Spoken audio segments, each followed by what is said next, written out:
Thank you. I've been asked to ask some tough questions.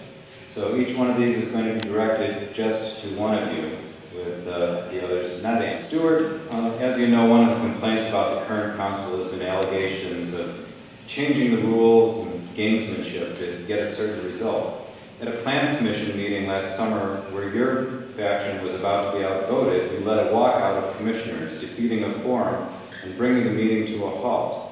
Is that indicative of the style that you would bring to the office of mayor? No, it is not. That's the short answer. To answer that question fully, I suppose I should give you background, but I'm not going to do that. I will characterize what happened this way. We were in the midst of discussing the downtown plan, something that I worked on in committee for over 2 years. And it was now before the full plan commission. By the way, it's a 120-page report that we finished and gave to the council about 3 or 4 months ago, and they're going through that. And I think they've pretty much completed their evaluation. But there was, I'll call it a power play on the part of 4 new members of the Plan Commission to push through a vote on a very controversial aspect of the plan. I think it was a very sophomoric, carefully choreographed parliamentary stunt. And what I saw is, and I was chair that night because our chairman was out of town. And when I got a full sense of what was going on, I just decided on my own not to be party to it. And with that, I put my papers in my valise and I left. We had agreed early on, the members of the Plan Commission, to reserve all controversial aspects of the plan to the very last.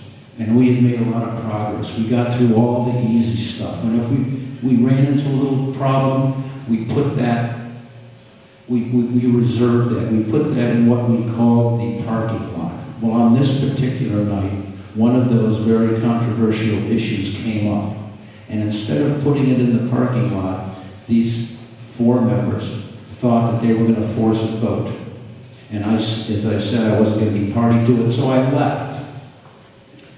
A couple of minutes later, 2 other members of the commission, Chuck Staley, who was a Harvard lawyer, and Miss Tisdall's lawyer, a person for whom she has a great deal of respect, no doubt, and an architect, Dave Galloway.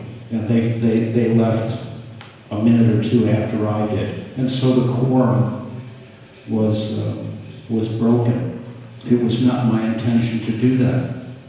It was my sole reason for leaving was because I wasn't going to be part of this stunt.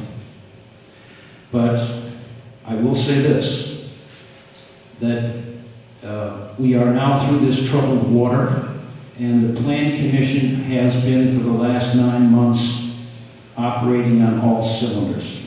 We all understand our mission, and we are doing the good work that we were obliged to do in the first place. And I'm very proud of where we've come as a commission.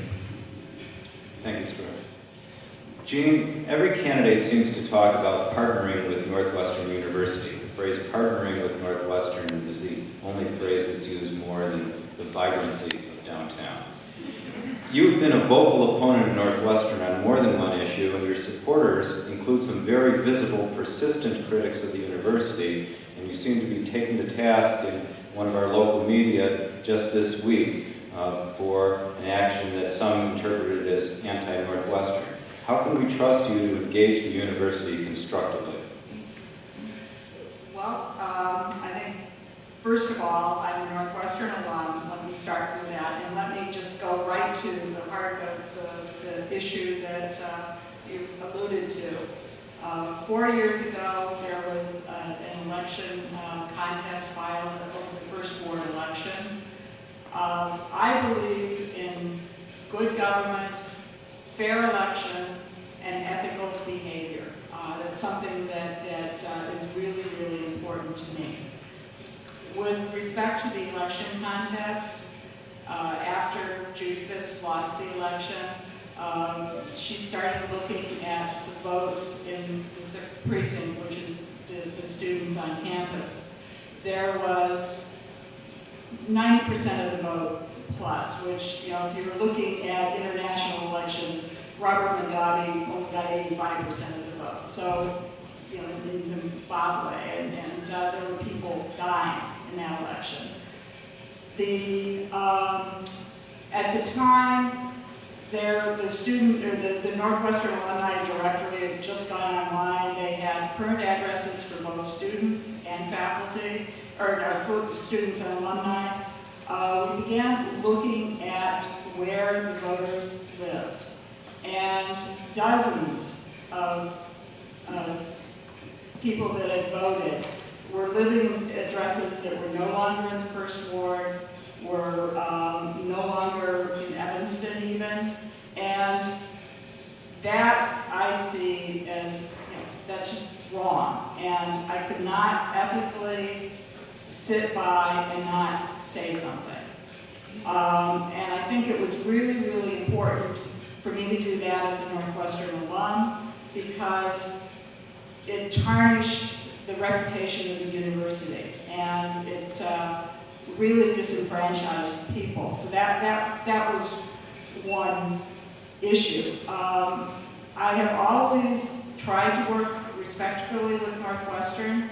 When the Northeast Evanston Historic District was under discussion, I personally sent a copy of the nomination and requested a meeting with the university officials. They chose not to meet and participate in eventually they filed a lawsuit against the city of Evanston over that, the historic district, which was approved and adopted by the city council. We have a new era of cooperation coming, you know, with a new university president, a new mayor, a new city council, and I think that what is really critically important moving forward is that we have a constructive dialogue. I'm committed to that. My code of ethics as an urban planner is to work affirmatively in the public interest, and it is in the public interest, I believe, for the city and to reach out to the university, to work with the university, to find common ground. But also, we need to remember that the mission of the city of Evanston and the mission of Northwestern University are not totally aligned. My role as mayor, just as it was when I was serving as city staff, is to work for the betterment of Evanston and to move the community forward. So, and I've always tried to operate in a fair, consistent, even-handed manner, and that's what I would do as mayor. Thank you, Jeanne.